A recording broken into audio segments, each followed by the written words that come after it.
চান্দিনায় হত্যার পর প্লাস্টিকের দড়ি দিয়ে গাছের সঙ্গে ঝুলিয়ে রাখে মরদেহ, ৩ আসামি গ্রেপ্তার।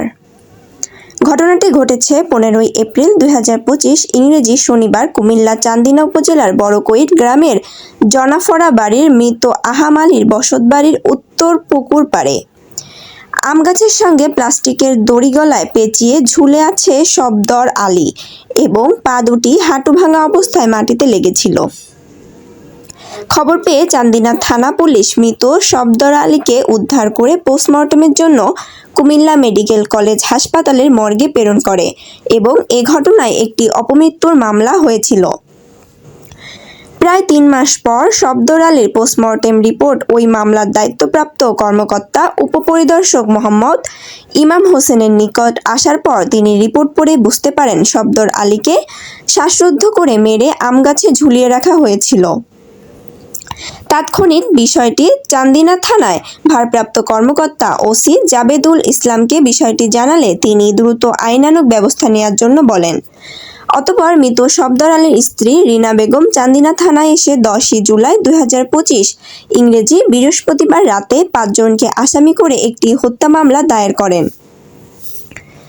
হত্যা মামলা দায়ের করার পর মামলার দায়িত্বপ্রাপ্ত কর্মকর্তা উপপরিদর্শক মোহাম্মদ ইমাম হোসেন, কুমিল্লা পুলিশ সুপার জনাব মোহাম্মদ নাজির আহমেদ খান ও চান্দিনা থানার ভারপ্রাপ্ত কর্মকর্তা জাবেদুল ইসলামের দিক নির্দেশনায় ১১ জুলাই ২০২৫ রাত ২টায় অভিযান পরিচালনা করে ৩ জন আসামিকে গ্রেপ্তার করতে সক্ষম হয়। গ্রেফতারকৃত আসামিরা হলেন চান্দিনা উপজেলার বড়কইট জনাফরা বাড়ির মৃত আহাম আলীর ছেলে ইউনুস মিয়া ৫২, আবুল হাসেম ৪২ ও কুদ্দুস ৫৫। মৃত শবদর আলীর স্ত্রী রিনা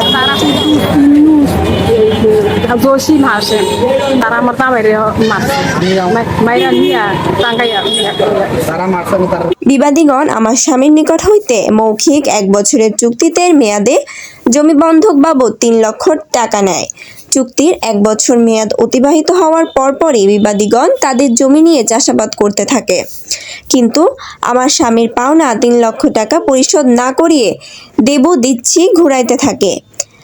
আমার স্বামী হত্যার ১ সপ্তাহ পূর্বে বিবাদীদের নিকট পাওনা টাকা চাইলে আমার স্বামীকে মারধর করতে থাকে এবং তার সৌরচিৎকার শুনে আমার ছেলে মাজাহারুল, ভাসুর ফকুর মিয়া ও তার ছেলে ইমরানকে নিয়ে ঘটনাস্থলে যায়। যাওয়ার সাথে সাথে বিবাদীগণ আমাদেরকেও মারধর করতে থাকে এবং মারধর করার কারণে আমার ছেলে মাজাহুরের হাত ভেঙে যায় এবং ভাসুর ফকুর মিয়া ও তার ছেলে ইমরান জখম হয়।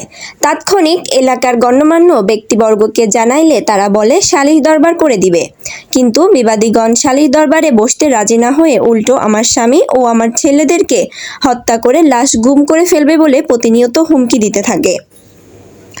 শবদর আলীর মৃত্যুর ব্যাপারে বড়কইট ইউনিয়ন তাঁতি দলের সভাপতি মোহাম্মদ নাসির বলেন, সিদ্ধান্ত করছে পোস্টমর্টমে যা রিপোর্ট আসে এই অনুযায়ী বিচার করবে। গতকাল তার রিপোর্ট এসে আসার পরে ওনারে মারছে, শবদর আলীরে মারছে, মারার রিপোর্ট এসেছে এবং আরে 4টা মারা হয়েছে। এই কারণে আমরা থানার মধ্যে আমরা পুরা ভরপুর গ্রামের সবাই এসেছি, তবে আমরা গ্রামবাসী সবাই এখানে আছি। আমরা সবাই তার পক্ষ থেকে শবদর আলীকে যারা মারছে তারা ফাঁসি চাই এবং যারা পলাতক আছে তাদেরকে যেন অবিলম্বে। পোস্টমর্টেম রিপোর্টে শবদর আলীকে শ্বাসরোধ করে হত্যা করা হয় ও মৃত্যু নিশ্চিত করে তাকে আম গাছে ঝুলিয়ে দেওয়া হয় বলে জানা গেছে। আমরা বড়কইটবাসী শবদর আলীর হত্যার প্রকৃত আসামিদের গ্রেফতার করে ফাঁসিতে ঝুলিয়ে মৃত্যুদণ্ড দেওয়ার জন্য প্রশাসনের নিকট জোর দাবি জানাচ্ছি। এ বিষয়ে চান্দিনা থানার ভারপ্রাপ্ত কর্মকর্তা ওসি জাবেদুল ইসলামের নিকট জানতে চাইলে তিনি বলেন, শবদর আলী পেশায় একজন ভাঙাড়ি ব্যবসায়ী ছিল। তার হত্যার ঘটনায় ৫ জনের মধ্যে ৩ জন আসামিকে গ্রেফতার করে আদালতের মাধ্যমে জেল হাজতে প্রেরণ করা হয়েছে এবং একজন আসামি শবদর আলীকে মৃত্যুর ঘটনার ৮ থেকে ১০ দিনের পর প্রবাসী চলে যায় এবং একজন বাড়ি থেকে পালিয়ে যেতে সক্ষম হয়। অতি দ্রুত তাদেরকেও আইনের আওতায় আনা হবে। ASP news desk. এএসপি নিউজের সাথে থাকার জন্য ধন্যবাদ। সাবস্ক্রাইব করে সাথে থাকুন।